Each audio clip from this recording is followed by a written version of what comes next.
Hello friends, मैं हूं doctor शाहदनान और आप सभी का स्वागत है मेरे YouTube channel heal naturally with doctor Adnan में। दोस्तों, आज की वीडियो बहुत ही अहम होने वाली है क्योंकि आज हम एक ऐसी बीमारी पर बात करेंगे जिसको लाइलाज समझा जाता है। दोस्तों, मैं बात कर रहा हूं रूमेटाइड अर्थराइटिस की। और रूमेटाइड अर्थराइटिस को आज के दौर में लाइलाज समझा जाता है, इसका कोई इलाज नहीं होता। इसमें जो एलोपैथिक डॉक्टर्स हैं वो ये करते हैं कि स्टेरॉइड्स देकर बस मरीज का इलाज करते रहते हैं और मरीज कभी भी ठीक नहीं हो पाता और उन स्टेरॉइड्स के साइड इफेक्ट्स मरीज के ऊपर आने लगते हैं। दोस्तों, सबसे पहले ये जान लीजिए कि रूमेटाइड अर्थराइटिस क्या है। तो मैं आपको बताऊं, रूमेटाइड अर्थराइटिस में बॉडी का जो इम्यून सिस्टम होता है, हमारे बदन के अंदर एक इम्यून सिस्टम होता है जो बॉडी को प्रोटेक्ट करता है बीमारियों से। लेकिन जब किसी को रूमेटाइड अर्थराइटिस होता है तो होता यह है कि यही इम्यून सिस्टम जिसकी जिम्मेदारी थी प्रोटेक्ट करने की, हिफाजत करने की बॉडी की, ये बॉडी के टिश्यूज पे और सेल्स पे हमला कर देता है और ये फिर किसी भी तरह से ठीक नहीं हो पाता। इसकी जो है दवाइयां सिर्फ इंडिया ही नहीं, यूरोप और अमेरिका में भी अगर आप चले जाएं तो वहां पर भी कोई दवाइयां नहीं है। इम्यूनो सप्रेसर्स ड्रग देते हैं, स्टेरॉइड देते हैं और ये बीमारी कभी ठीक ही नहीं हो पाती और बढ़ती ही चली जाती है। प्लस जो दवाइयां वो खा रहे थे, जो स्टेरॉइड्स खा रहे थे, उसके साइड इफेक्ट्स भी होने लगते हैं। आपने देखा होगा, अगर कोई आसपास रूमेटाइड अर्थराइटिस का मरीज है तो वो ठीक तो क्या होगा, और स्टेरॉइड्स खा खा के चेहरे भी उसके स्वेलिंग आ जाती है, सूज जाता है चेहरा भी। और उसके अलावा जो दिगर साइड इफेक्ट्स हैं वो तो आते ही आते हैं। दोस्तों, मैंने जब मेरा इलाज भी तदबीर में यहाँ पर एडमिशन हुआ एसवीएमसी कॉलेज में, तो बहुत सारे मरीजों को इलाज किया, रूमेटाइड अर्थराइटिस के मरीज आने लगे। मैंने इसका यूनानी अप्रोच पढ़ा और इसमें इलाज भी दवाई और इलाज बिल गजाई, दो तरह से इलाज का अप्रोच मैंने अपनाया। और मैं ये बता रहा हूँ कि मेरे अपने मरीज इससे ठीक हुए, जो मैं आपके साथ अभी शेयर करने वाला हूँ कि कैसे उन मरीजों का इलाज किया और कैसे वो ठीक हुए। तो मैंने इसमें दो अप्रोच अपनाई, एक दवा के जरिए से और एक गिजा के जरिए से। गिजा में क्या अप्लाई करवाया, दवा में क्या अप्लाई कराया, मैं आपको बताने वाला हूँ। एक बात इसमें जान लीजिए, बहुत अच्छी बात यह भी है कि पता नहीं क्यों इसके नॉन कॉजेज की वजह से ये औरतों में ज्यादा पाई जाती है और मर्दों में कम। और मिडिल एजेड वीमेन इसके ज्यादा शिकार होती हैं, लेकिन आजकल जो मरीज आ रहे हैं उसमें बच्चियां छोटी छोटी भी रूमेटाइड अर्थराइटिस की शिकार है। दूसरा, अगर किसी फैमिली में फैमिली हिस्ट्री है रूमेटाइड अर्थराइटिस की, किसी को था, तो उसके बाद वो कैरी ऑन होता चला जाता है। और उन लोगों को तो बहुत सतर्क रहना चाहिए। उन लोगों को क्या प्रिकॉशनरी मेजर्स लेने चाहिए, इसके बारे में किसी और वीडियो में बात करेंगे। इस वीडियो में हम बात कर रहे हैं कि अगर किसी को रूमेटाइड अर्थराइटिस हो गया तो वो कैसे ठीक हो सकता है, उसका क्या इलाज हम करेंगे। तो चलिए दोस्तों, शुरू करते हैं। मैं आपको बताता हूँ कि कैसे यूनानी पैथी के जरिए से हम इसका इलाज कर सकते हैं और कैसे मेरे अपने मरीज इससे ठीक हुए। अगर बात करें रूमेटाइड अर्थराइटिस की,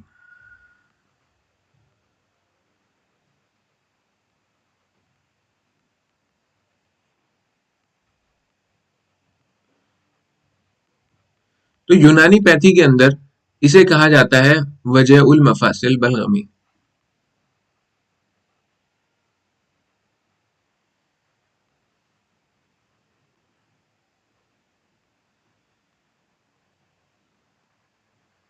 ठीक है, यूनानी पैथी में ये इसका नाम है। आप जो आम तौर से लोग इसे जानते हैं रूमेटाइड अर्थराइटिस के नाम से जानते हैं। आपको ये बात पता लगी गई होगी कि बलगम की वजह से होता है। बलगम क्या है, दम क्या है, सफरा क्या है, सौदा क्या है, ये इस वीडियो का स्कोप नहीं है। और जो आम व्यूअर्स हैं, जो डॉक्टर्स नहीं है, अगर वो ये वीडियो देख रहे हैं तो उनके लिए बात रिलेवेंट है, इसे छोड़ दीजिए। जो यूनानी प्रैक्टिशनर्स इसे देख रहे हैं, जो जानते हैं दम बलगम सफरा सौदा क्या है, तो ये बात मैंने उनके लिए बताई। तो आगे बढ़ते हैं। देखिए, अगर कोई आपके पास रूमेटाइड अर्थराइटिस का मरीज आ गया या किसी भी ऑटो इम्यून डिजीज का मरीज आ गया, ये मैं अपने क्लिनिकल एक्सपीरियंस से आपको बता रहा हूं, जो मैंने अप्लाई करके देखा पुरानी कदीमी यूनानी दवाओं से पढ़ने के बाद जो आखिर नतीजे हुए, उसको जब अप्लाई किया तो वो मैं आपको बता रहा हूँ। अगर ऑटो इम्यून डिजीज, किसी भी ऑटो इम्यून डिजीज का कोई मरीज आ गया, तो इसमें दो प्रिंसिपल आपको लगाने ही लगाने हैं। नंबर एक, इस्लाह करनी है लिवर की, इस्लाह ऑफ लिवर या करेक्शन ऑफ लिवर। और नंबर दो, मुवल्लिद दम अद्विया देनी ही देनी है जो खून बनाए, मुवल्लिद दम।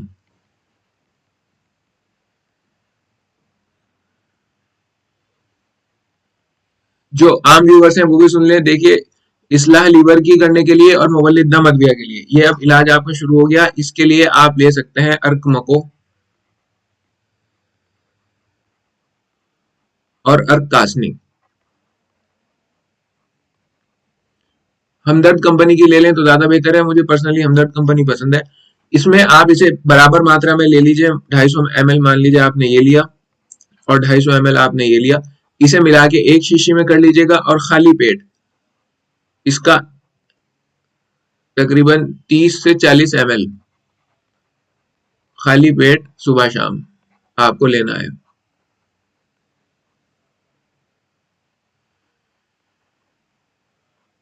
ठीक है, खाली पेट सुबह शाम ये आपको लेना है। दूसरा फिर आते हैं दोस्तों मुवल्लिद दम अद्विया। तो एक दवा आपकी ये हो गई। दूसरी मुवल्लिद दम अद्विया में आपको लेना है कुर्स कुश्ता खब्सुल हदीद।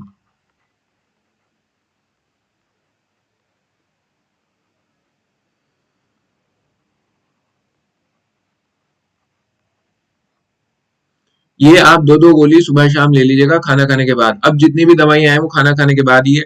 तीसरी दर्द में तस्कीन के लिए,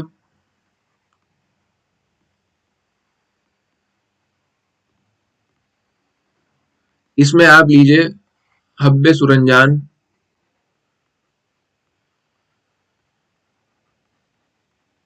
दो दो गोली सुबह शाम, ये सब खाना खाने के बाद। और चौथी मैं एक आपको इसकी स्पेसिफिक दवा बता रहा हूं, ये स्पेसिफिक मान लीजिए इसकी, ये है माजून चोप चीनी।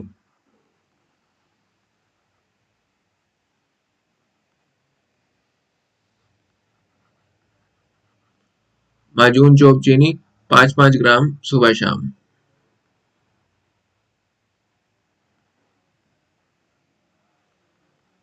ठीक है, तो मैंने आपको 4 दवाइयां बताई, चार चार दवाइयां आपको ये लेनी है, जिसमें सबसे नंबर 1 पर मैंने बताया आपको अर्क मको और अर्क कासनी। मैं इन्हें रेड पेन से हाईलाइट कर देता हूँ, हमदर्द कंपनी की किसी भी स्टोर से आप ये ले लीजिए। इन दोनों को आप मिला लीजिए और मिलाने के बाद इसके 250-250 ml सुबह शाम आपको पीना है। फिर दूसरे नंबर पे आया, सॉरी, आपको मिलाने के बाद 30 से 40 ml खाली पेट सुबह शाम पीना है। दूसरे पे आया कुर्स कुश्ता खब्सुल हदीद, दो दो गोली सुबह शाम खाना खाने के बाद। जब भी आप खाएंगे खाना या जो भी आप खाएंगे डाइट लेंगे, डाइट के बाद है कुर्स कुश्ता हब्बे सुरंजान, दो दो गोली सुबह शाम। और आखिरी है माजून चोप चीनी 5-5 ग्राम सुबह शाम। सिर्फ 4 दवाइयां हैं ये जो आपको सुबह शाम लेनी है अगर आप रूमेटाइड अर्थराइटिस के पेशेंट हैं तो। ठीक है, ये हमने बताया इलाज बिल ग़िज़ा, वो इलाज विद दवा, जो दवा के जरिए से इलाज होगा। लेकिन मैं आपको बता दूं, क्योंकि ये एक ऑटो इम्यून डिजीज है, ऐसा नहीं है कि बस जादू की छड़ी घुमाई और ठीक हो गया। इसके लिए आपको कुछ डाइटरी रिस्ट्रिक्शंस रखने पड़ेंगे अगर आराम चाहिए। और मैं यहाँ पर एक बात और ये ऐड करना चाहता हूँ अपने व्यूअर्स के लिए कि देखिए दोस्तों, अगर किसी को रूमेटाइड अर्थराइटिस हो गया या कोई भी बीमारी हो गई, हम अल्लाह से दुआ करते हैं अल्लाह हम सबको तमाम बीमारियों से बचाए और जो हो गई उनसे शिफा अता करे। लेकिन जब हो गई तो अब थोड़ी सी मुश्किलात आने वाली हैं, थोड़ा सा आपको मुश्किल झेलनी पड़ेगी और लोगों के मुकाबले, लेकिन ये बीमारी दब जाएगी। ठीक है ना, अपनी जबान पर अपने लाइफस्टाइल में थोड़ा सा चेंज करना पड़ेगा, बीमारी ठीक हो जाएगी, लेकिन वो थोड़ा सा पेन वहां आपको बियर करना पड़ेगा, डिसिप्लिन का, खाने का डिसिप्लिन और लाइफस्टाइल का डिसिप्लिन। ठीक है, लेकिन बीमारी बिल्कुल ये जो है कोई एक्सप्रेस नहीं होगी, कोई सिम्टम नहीं आएगा। ये मैं अपनी उस पर अल्लाह की जात से मुझे उम्मीद है कि ऐसा होगा, आप ऐसा करके देखिए। दूसरा, अब मैंने आपको बताया कि दवा कैसे लेनी है। अब इसमें जो रूमेटाइड अर्थराइटिस के मरीज हैं उन्हें दवा के साथ साथ अपनी डाइट भी चेक करनी पड़ेगी। इस डाइट के बगैर कुछ नहीं होने वाला। जब तक आप अपनी डाइट पे कंट्रोल नहीं करेंगे तब तक आराम बहुत ज्यादा नहीं आने का। अब उन्हें खाना कैसे खाना है, देखिए इसके 2 तरीके हैं। इसको मैं 2 तरीके से डिवाइड करता हूँ। दवा तो ये लेनी ही लेनी है, इसके बाद आप इसमें से जो चाहें, जो आपको पसंद हो, वो वाला डाइट प्लान इस्तेमाल कर सकते हैं। देखिए एक डाइट मेरे पास ये है कि इसमें दिन में 24 घंटे में से आपको 4 घंटे अपने खाने के लिए केवल रखने हैं। 4 घंटे में जो आपका मन करे, जो आपका मन करे आप वो खाएं, कोई रिस्ट्रिक्शन नहीं। लेकिन जो बाकी के 20 घंटे होंगे, उन 20 घंटों में आप सिर्फ क्या खा सकते हैं, जूस पी सकते हैं, सेब खा सकते हैं, या इस तरह का कोई बहुत हल्का सेब और वो अमरूद, पपीता, इस तरह के फल खा सकते हैं। और पानी तो है ही है। ठीक है ना। अगर आप ये वाला डाइट फॉलो करते हैं, 4 घंटे आप कोई से भी रख लीजिए भाई, 8 बजे से लेके 9, 10, 11, 12, सुबह के 8 से 12, रात के 8 से 12, दिन के 4 से 8, जो समझे वो ले लीजिए। 4 घंटे में जो चाहे वो खाए पिए, कोई मसला नहीं, जितना चाहे उतना खाए पिए, लेकिन अगले 20 घंटे में पानी आप जितना चाहे उतना पिए। अगर भूख लगेगी तो सेब, अमरूद, पपीता या इस तरह का कोई और फ्रूट आप ले सकते हैं, लेकिन फिर आपको डाइट को रिस्ट्रिक्ट करना पड़ेगा, नहीं खानी। दूसरा डाइट प्लान हमारे पास ये है कि आप जिस तरह से रोज खाना खाते हैं उस तरह से खाना खाइए, लेकिन इसमें आपको करना यह है कि सलाद,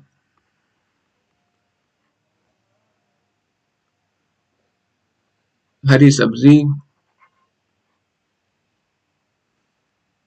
चना, दाल, और बस खाने पीने के लायक जो बहुत जरूरी चीजें हैं, और बहुत कम रोटी पूरे दिन में, एक रोटी दोपहर को, एक रोटी रात को खा सकते हैं, और मिनिमल चावल, कभी मन करा तो खा लिया, नहीं करा तो नहीं खाया।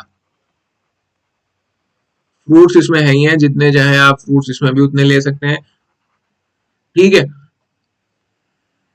लेकिन आपकी डाइट में गोश्त नहीं होना चाहिए, और ये तली भुनी चीजें नहीं होनी चाहिए, घी तेल नहीं होना चाहिए, ये बिल्कुल कम से कम रहना चाहिए। कहने का मतलब ये है कि अगर ये आप दूसरा डाइट चार्ट फॉलो करते हैं, इसमें आप खाएंगे तो कुछ भी, लेकिन फिर भी इस तरह से आपको खाना है, कुछ भी नहीं खाएंगे, ये कम चीजें खाएंगे, और वो चीजें खानी है कि वो जिंदा रह सके, ठीक है। जो भी चीज खाएंगे कम खाएंगे, लिमिटेड खाएंगे, और गोश्त और ये तमाम जितनी भी चीजें हैं जिसमें बहुत ज्यादा तेल डलता है, ये खत्म करनी पड़ेंगी, गोश्त खत्म करना पड़ेगा, बाहर का खाना बिल्कुल बंद करना पड़ेगा। पिज्जा, बर्गर, मोमोज, चाउमीन कुछ नहीं खा सकते, सिर्फ ये लिमिटेड चीजें हैं, लेकिन अपने अपने टाइम पे जैसे घर में खाना खाते हैं उस तरह से खा सकते हैं। सलाद ज्यादा खाइए, फ्रूट ज्यादा खाइए, सब्जी ज्यादा खाइए, चना ज्यादा खाइए। जैसे आपको दाल चावल, अगर आप ये वाली डाइट फॉलो कर रहे हैं, दाल चावल खाने हैं, तो चावल इतने से हो, दाल उसमें बहुत सारी हो, और फिर सलाद बहुत सारी हो, ये आप कर सकते हैं। इन दोनों में से आपको एक डाइट चार्ट फॉलो करना पड़ेगा, और दूसरा ये करना पड़ेगा, वो दवाई खानी पड़ेगी। और मैं पर्सनली आपको ये ओपिनियन दूंगा, जो मेरे अपने मरीज हैं, मैंने उन्हें कहा कि ये वाला डाइट चार्ट फॉलो करवाया कि आप 4 घंटे में कुछ भी खाइए, बाहर का अंदर का कोई मतलब नहीं, जितना चाहे उतना खाएं, और बाकी के 20 घंटे आपको एक तरह से आपकी फास्टिंग रहेगी, और उस फास्टिंग में जब आपको भूख लगे तो आप ये सब चीजें उसमें खा सकते हैं, ठीक है। बाकी अगर आप ये भी खाना चाहें तो इसमें खा तो सब कुछ लेंगे, लेकिन बहुत लिमिटेड मात्रा में, और सब कुछ में भी गोश्त नहीं खाने के, बाहर का सामान नहीं खाने के, सलाद, सब्जी, चना, दाल, रोटी, ये बस थोड़ी मोदी, और उसमें रोटी और चावल ये भी कम आपको खाने हैं, ज्यादातर सलाद, सब्जी, चना, दाल, इस पे आपको ज्यादा इक्तफा करना है। दूसरी चीज, इन दोनों ही डाइट चार्ट में जो भी आप खा रहे हैं, मेरी ये एडवाइस है कि दही का इस्तेमाल खूब करिए। 4 घंटे में भी अगर आप खा रहे हैं तो दही का इस्तेमाल करिए, और इसमें है तो इसमें भी दही का इस्तेमाल करिए। और दही कैसी होनी चाहिए? दही होनी चाहिए ताजी, खट्टास उसके अंदर ना हो। आखिरी बात, जो परहेज करना है, परहेज आपको करना है, क्योंकि ये बलगम की बीमारी है, तो हर खट्टी और ठंडी चीज का आपका परहेज है। खट्टा और ठंडा आप लोगों के लिए जहर है, खट्टा खट्टा और ठंडा आप नहीं खा सकते। ये मैंने आपको चंद बातें बताई, मैं फिर से रिपीट कर दूं। इसके लिए देखिए, रूमेटाइड अर्थराइटिस अगर किसी को हो गया है तो दवा के तौर पे हमने उसे 4 दवाइयां बताई, अर्क, मकोर, कासनी मिलाकर रख लीजिएगा 250 ml, या जितना भी आप समझे। और फिर इसके 30 से 40 ml खाली पेट सुबह शाम पीना है, खाना खाने से 20-25 मिनट पहले। इसी तरह 3 दवाइयां खाना खाने के बाद, उसमें कुर्स, कुश्ता, खप्सुल हदीद 2-2 गोली सुबह शाम, हब्बे सूरंजान 2-2 गोली सुबह शाम, और माजून चोप चीनी 5-5 ग्राम सुबह शाम, ये आपकी दवाई हो गई। डाइट में मैंने आपको बताया कि 2 चार्ट है आपके पास, दोनों में से कोई सा भी फॉलो कर लीजिए। एक चार्ट जो है, आपको क्या करना है, 24 घंटे में से सिर्फ 4 घंटे खाना पीना है, जो समझे वो खाएं, घर का बाहर का कोई मसला नहीं उसके अंदर, और 20 घंटे आपको एक तरह की फास्टिंग करनी है। उस 20 घंटे में जब आपको भूख लगे तो आप जूस पी सकते हैं, सेब, अमरूद या पपीता खा सकते हैं, और पानी तो जितना चाहे उतना पिए, कोई मसला नहीं। और अगर आप दूसरे चार्ट की तरफ जाते हैं, इसमें आप टाइम पर तो खाएंगे, तो जिस तरह से घर में खाना खाया जाता है, लेकिन उसमें भी आपकी रिस्ट्रिक्शंस लग जाएंगी, आपका गोश्त बंद हो जाएगा, तली भुनी चीजें बंद हो जाएंगी, बाहर का सामान बंद हो जाएगा, दाल, सब्जी, चना, रोटी बहुत थोड़ी सी, चावल बहुत थोड़े से, सलाद जितनी चाहे उतनी खा सकते हैं इसके अंदर, और फ्रूट्स ये सब ले सकते हैं। दोनों चार्ट अगर आप फॉलो करेंगे, तब भी मैं आपको कहूंगा दही का इस्तेमाल खूब करिए, और ठंडा और खट्टा आपके लिए जहर है, इसे बंद कर दीजिए। कुछ दिन जो है आप ये फॉलो करें, और फॉलो करने के बाद आप मुझे बताएं कि कैसा रहा आपका एक्सपीरियंस। दही, ये आ नहीं रहा तो मैं लिख दूं, ये जो मैंने लिखा है यहाँ पर, ये है ताजी, मेरे फोटो में छूट गया, ताजी दही है ये। खट्टी दही नहीं लेनी, ताजी दही लेनी है, फ्रेश।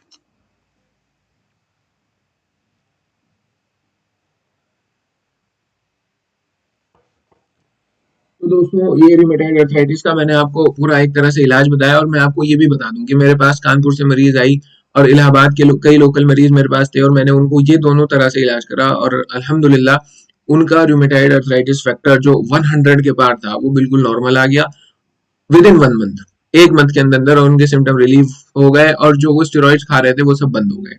तो दोस्तों थोड़ा सा पेन तो जरूर बियर करना पड़ेगा, लेकिन मुझे उम्मीद है कि आप बिल्कुल ठीक हो जाएंगे। बाकी इस वीडियो को इन्फॉर्मेशन के पर्पज से जरूर शेयर करिए, बहुत लोग परेशान है रूमेटाइड अर्थराइटिस से। मुझे पूरी उम्मीद है कि यूनानी पैथी से वो जरूर फायदा उठा सकेंगे। बहुत बहुत शुक्रिया, थैंक यू।